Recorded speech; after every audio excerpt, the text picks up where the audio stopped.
memang sulit diajak musyawarah, ya kita nanti akan bersikap.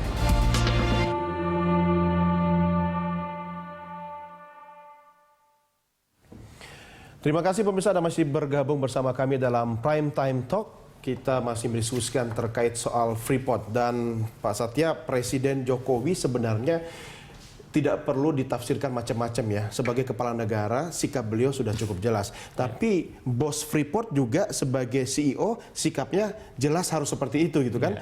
Bukankah itu bahasa yang harus dia gunakan internal di stakeholdernya mereka?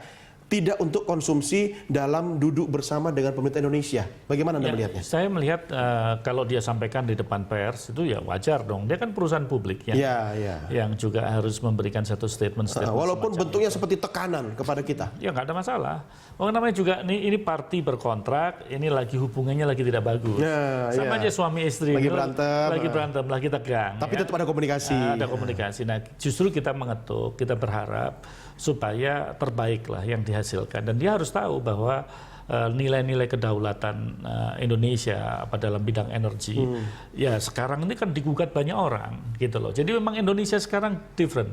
Indonesia ini bukan seperti Indonesia 48 tahun pada waktu pada waktu dia tanda tangan kontrak. Ini berubah. Nah ini kan harus dimaknai positif. Sebetulnya harusnya itu lebih kepada mendiskusikan dalam aspek komersial. Kalau ini di dalam aspek komersial, itu kan Freeport ya, dia namanya juga investor, di mana saja dia pengen juga mendapatkan untung kan, bukan ini. Nah, justru di sini mestinya kita sama-sama tahu bahwa sebuah kontrak ataupun izin ya, karena sekarang sudah kita pindah dari kontrak menjadi izin di dalam semangat Undang-Undang Undang-Undang Nomor 4 Tahun 2009 itu sebetulnya harus link kepada profitability. Sehingga apa? Sehingga acuannya bukan lagi dia menganggap bahwa ini leg spesialis, saya tidak mau menggunakan rezim pajak yang berubah-berubah. Tidak. Harusnya nanti akan ada kesepakatan gitu paling tidak pada negara, saya bisa sampaikan, supaya bagaimana menjaga dia untung dengan margin tertentu, ya misalkan. Sementara dia menghormati juga kedaulatan kita. Termasuk divestasi? Iya, termasuk itu semuanya. Kan divestasi kan kewajiban. Tapi kan ini perusahaan publik, nanti berpengaruh juga dengan pemegang saham yang lain dan nilai saham dia. Kan begini ya, dia atau kompensasi lain. Bukan, dia berkontrak ini kan sudah 48 tahun, ya. Istilah divestasi dan lain sebagainya kan muncul belakangan, ya kan. Dalam arti kata dari mulai dia menaikkan kontrak sampai dengan 10 tahun pertama segalanya itu kan sudah ada istilah divestasi, tapi nuansa yang kencangnya kan sudah belakangan ini menjadi menggema gitu. Nah, makanya pada waktu dulu itu juga sebetulnya didesainnya 51% itu udah dari penandatangan kontrak kan. Nah, menjadi berubah karena apa? Karena isi kontraknya dirubah. Gitu loh. Jadi kalau kita merasa isi kontrak dirubah, ya kita mesti tanya pada parti yang berkontrak saat itu. Di pemerintah Indonesia saat itu dengan Freeport kan, yang menyebutkan misalkan salah satu klausnya itu menyebutkan persentase divestasi itu bisa berubah apabila ada peraturan-peraturan lain. Nah, di peraturan yang lain bisa memasukkan angka 30% dengan alasan waktu itu ada underground mining dan lain sebagainya. Ya menjadi berubah gitu loh. Jadi kalau sekarang itu digugat, kenapa harus kita kembali lagi ke angka 51? Ya parti yang berkontrak hari ini.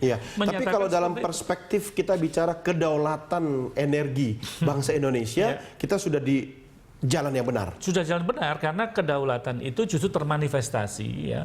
Itu di dalam bunyi setiap kontrak ya, bunyi dalam pasal dalam kontrak. Itu kalau kita berbicara, saya selalu menerjemahkan sovereignty itu di dalam itu. Tapi kalau kita bicara kemandirian energi ya, seperti ketahanan energi itu lebih ke supply demand.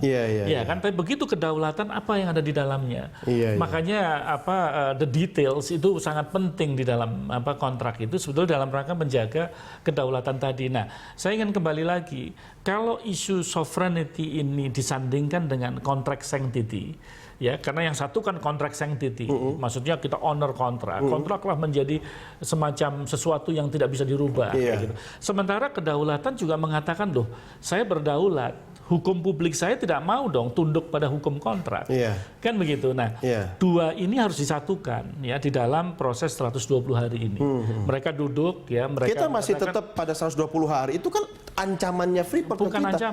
bukan ancaman. Waktu Itu yang adalah mereka- waktu yang disediakan di dalam kontrak kalau ada dispute. Oh, memang di kontrak Iya, dituliskan, bukan iya. dia yang memberi kita 20 hari, bukan ya? Enggak lah. Oh, Dasar iya. apa? Iya, Nggak bisa. bahasa-bahasa ini kan Anda lebih tahu iya. Pak, karena sudah baca kan? Betul. Jadi inilah menurut saya Iya, room iya. untuk men-settle dispute. Jadi Oke. dispute settlement itu di sini letaknya. Iya, saya Ya. paham. Baik, kita ke Pak Marwan dulu. Pak Marwan Batubara, kalau kita lihat begini Pak Marwan, dari perspektif Freeport ini kan sebenarnya dia mendapatkan banyak sekali keuntungan, bahkan Freeport McMoran ini, internasional ini, keuntungannya 40 sekian persen itu dari tambang Freeport yang di Indonesia.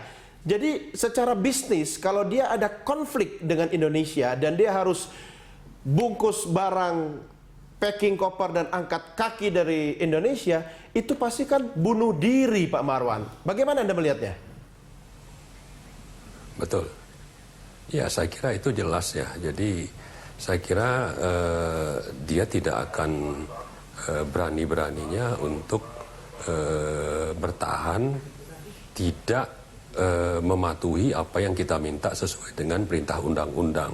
Ya. Kalau bicaranya keras dalam pernyataan kepada publik atau kepada pemerintah itu kan cuma strategi saja, tapi pada dasarnya sebetulnya mereka juga berhitung ini perusahaan publik, kemudian potensi keuntungan ada dari sini, mereka tidak akan seenaknya saja untuk memaksakan sesuatu, sementara di sisi lain kita bertahan. Dan saya berharap sebetulnya kita jangan lagi mempraktekkan sikap-sikap yang lemah seperti sebelumnya. Tadi Pak Satya menyinggung soal divestasi saham. Sebetulnya di awal itu mereka wajib minimal mendivestasi sampai ke 51% sama dengan awalnya saham begitu, Newmont ya, di betul. NTB. Tapi di tengah jalan, Dirubah. di tengah jalan ada KKN. Ya. Dan karena menguntungkan mereka, mereka diam. Iya, Kan? Nah, ini juga sama ini, ya, untuk kasus yang sekarang, mereka memaksakan sesuatu, sebetulnya kita punya landasan yang kuat untuk bertahan, yaitu ketentuan undang-undang. Apalagi tadi Pak Satya menyinggung ya tentang adanya ketentuan dalam kontrak karya bahwa mereka harus patuh kepada peraturan yang berlaku di Indonesia. Kalau itu berubah, mereka juga harus ikut berubah, tidak bisa bertahan. Ya, Pak Marwan, artinya dalam kondisi seperti ini, sesuai dengan yang Anda katakan juga tadi, bahwa sangatlah bijaksana sebenarnya kalau di luar ancaman-ancaman atau gertak dari Freeport itu, Freeport seharusnya bisa bersikap duduk manis, duduk bareng sama pemerintah Indonesia untuk memikirkan solusi. Minimal dia terima aja soal divestasi, soal pajak dan sebagainya, demi keberlangsungan Freeport itu sendiri kan Pak? Betul, saya setuju itu. Nah, satu lagi yang kita ingatkan, jangan sampai ada oknum di pemerintahan yang sekarang ini melakukan sesuatu manuver mengayal di hari keruh ya Pak ya? Sebelumnya. Misalnya kalau kita... Betul, itu jangan sampai terjadi. Artinya nanti kita gagal lagi untuk mencapai sesuatu yang ideal sesuai dengan... Emang biasanya yang suka begitu siapa Pak Marwan? Dalam Undang-Undang Minerba tadi.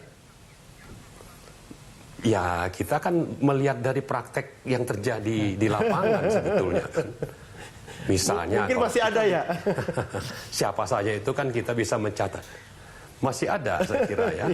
Nah, ini harusnya Pak Jokowi harus mensterilkan ya orang-orang yang terlibat dalam negosiasi dari oknum-oknum yang sikapnya seperti ini. Supaya tadi target itu bisa tercapai, dan saya yakin Freeport juga akan tunduk. Artinya dengan menunjukkan soliditas kita dan kita tidak main-main dengan ini, saya yakin mereka juga akan bisa mematuhi. Tapi sebaliknya kalau mereka melihat ada orang-orang tertentu, ada gelagat yang wah ini mungkin bisa main dengan ini, maka akhirnya yang kita capai atau jangan-jangan gertak yang mereka lakukan sampai mau tarik kita ke arbitrase karena mereka yakin ada orang kita yang merah putihnya ya tidak merah putih seperti orang lain yang bisa ditarik-tarik masuk ke situ Pak.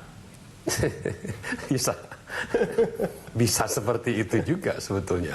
Makanya kita wanti-wanti dari sekarang, dan kita berharap Pak Jokowi juga aware dengan adanya potensi terjadinya hal seperti ini. untuk membersihkan bahwa tim negosiasinya sangat solid. Baik, Pak Marwan, kita lanjutkan di segmen berikutnya. Pemirsa, kami segera kembali sesaat lagi. Tetap bersama Prime Time Talk. Oke.